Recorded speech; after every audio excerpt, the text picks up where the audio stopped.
La vida del hombre, mientras estamos en la tierra, es un caminar permanente. Y la vida del cristiano es un caminar en la fe y en el amor, en el seguimiento de Jesucristo en medio del mundo. La palabra que acabamos de escuchar, sobre todo en el Santo Evangelio, nos presenta a Jesús caminante, predicando el reino y haciendo las obras del reinado de Dios. Salió del desierto donde había empezado su ministerio público, se fue a la montaña y ahora encamina sus pasos a Jerusalén, la ciudad santa, donde está el templo de Jerusalén. Ese templo que daba identidad al pueblo, que le hacía y le daba el sentido de pertenencia a Yahvé como pueblo de Dios. Y el templo significaba la presencia del Dios fiel en medio de su pueblo, que va guiando la historia del pueblo de Israel, pero que también a nosotros hoy va guiando nuestra historia, para hacer que nuestra historia se haga historia de salvación. Pero, ¿qué es lo que Jesús encuentra cuando llega al templo? Un desengaño. Ese templo, lugar de la presencia santa de Dios, había sido desviado de su sentido, no porque el templo no significara la presencia de Dios, sino que desviado de su sentido. ¿Por qué? Porque los hombres habían desviado la práctica de la fe. ¿Y qué es lo que encuentra el Señor? Un mercado en medio del templo, donde lo más importante es el negocio. Y haciendo los negocios se cometían tantas injusticias, especialmente con los pobres.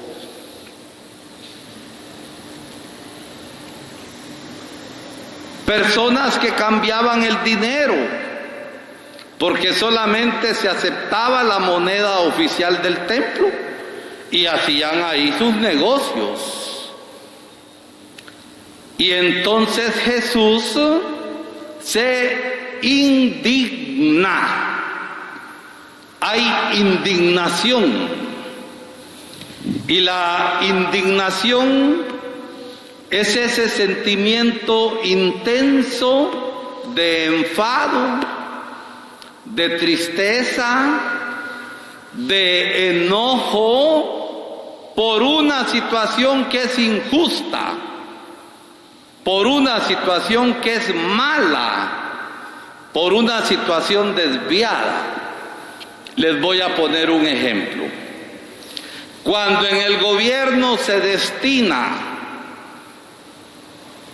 dinero para atender los hospitales o para dar de comer a los niños malnutridos, y ese dinero se desvía, ahí hay corrupción. Y por eso, si el pueblo tiene dignidad, se indigna y se molesta. Es precisamente lo que pasó cuando cayó Otto Pérez y la Valdetti. El pueblo ya no soportó, indignado, salió a manifestar su descontento contra el gobierno, con varios plantones lograron sacar a esa pareja de corruptos y a tantos otros mafiosos. Pero el pueblo perdió dignidad y toleramos a Jimmy Morales. Y seguimos tolerando las corrupciones del gobierno actual y como que no nos indignamos y somos indiferentes. Y ante las situaciones injustas de corrupción, ante las situaciones injustas de maldad, debe haber indignación, ese sentimiento intenso de enfado y de enojo. Y eso le pasó a Jesús cuando vieron cómo el templo, lugar de la presencia de Dios y santo por excelencia, había sido convertido en un lugar de negocio, de corrupción y de injusticia. ¿Qué hace Jesús indignado? No dijo, vaya pues, qué bueno, así están. Se indignó, tomó el cordel e hizo un látigo y empezó a sacar a los vendedores de animales, dio vuelta de gato a las mesas de los cambistas y han hecho de la casa de mi padre una cueva de bandidos. Y con esa actitud profética, Jesús como que quiere purificar el templo, devolverle el sentido, porque el corazón torcido de los hombres que no practicaban la verdadera religión habían desviado el sentido del templo. Y por eso la indignación de Jesús. Mis hermanos, esto no es una historia donde vemos a Jesús capaz de acariciar a los niños y de decir, vengan a mí los que están cansados y fatigados. Es que también cuando desviamos el sentido de la fe, Jesús se indigna. Y yo me pregunto, primero hablo por mi persona y también hablo para ustedes.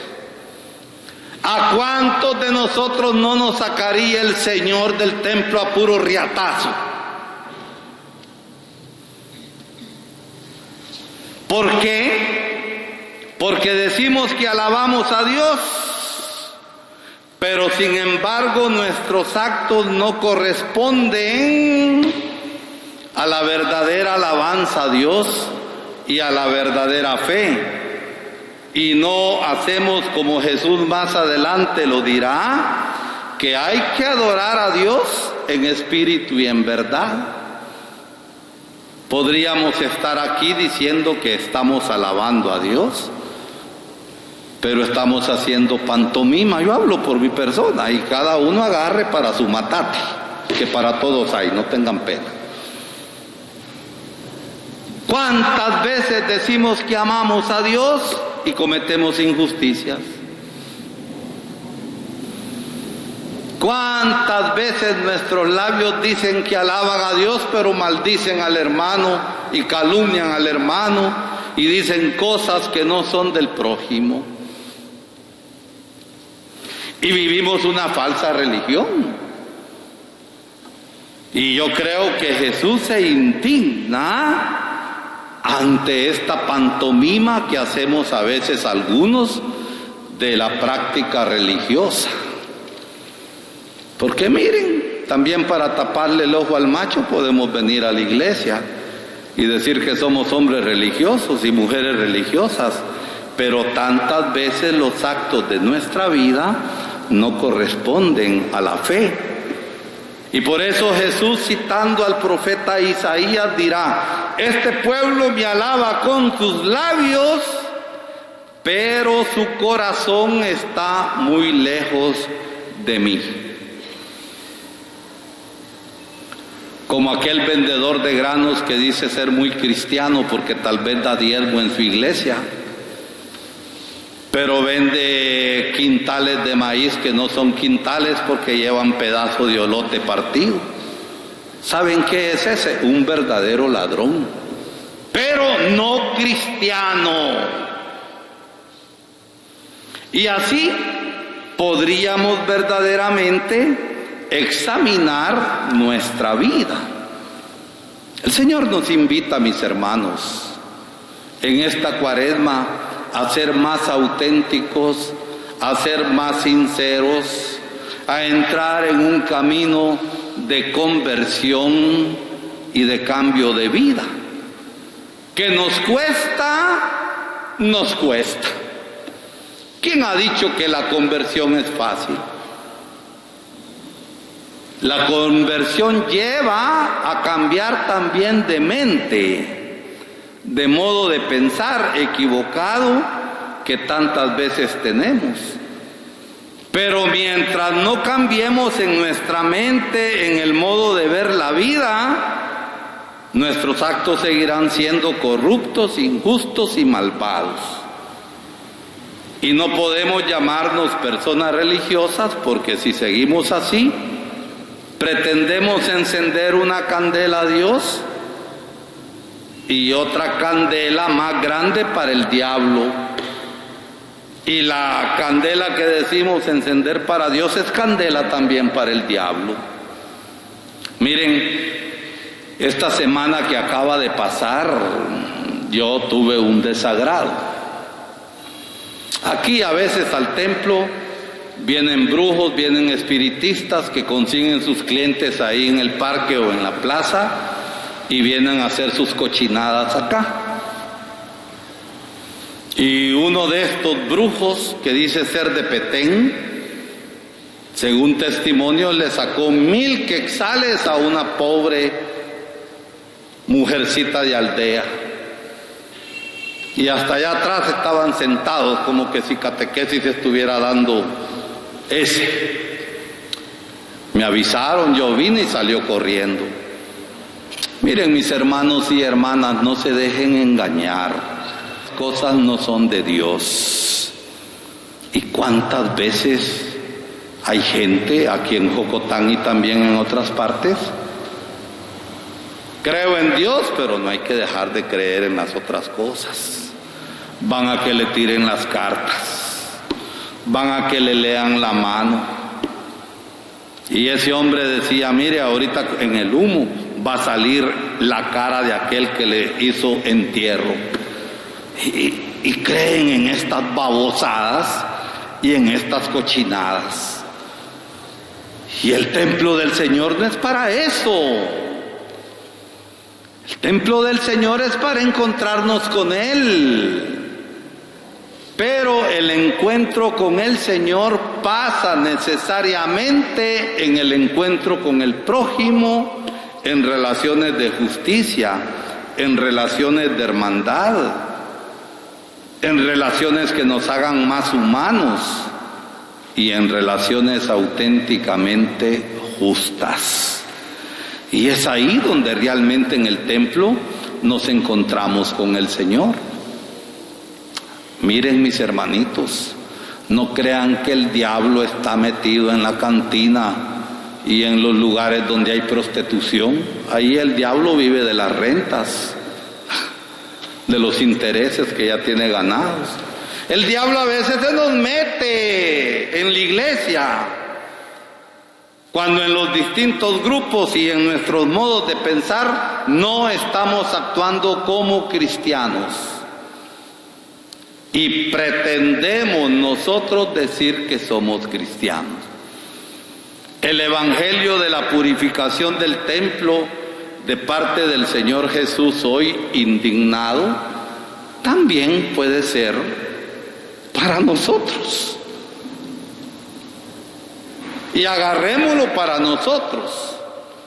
Y agarrémoslo con esperanza. Porque cuando el Señor advierte, no es para condenar. Nos está dando chance para que reflexionemos y para que pensemos. Dios nos está invitando a un culto en espíritu y en verdad. Queremos pedir hoy por las intenciones del Papa, que está terminando su visita a Irak, pueblo muy antiguo de vida cristiana, pero hoy la mayoría son musulmanes, pueblo de mártires, donde los fanáticos musulmanes del ISIS mataron miles de cristianos en los últimos tiempos, la tierra de Abraham, nuestro padre en la fe, y corriendo todos los riesgos, no solamente por la pandemia, sino de cualquier acto terrorista. El Papa ha anunciado a Jesucristo y ha dado esperanza. Y el Papa Francisco se convierte en un profeta. Y cada uno de nosotros somos también profetas en el ambiente donde estamos viviendo. Pero corramos el riesgo de la fe, de vivir la auténtica religión, que es la justicia, el amor y la misericordia.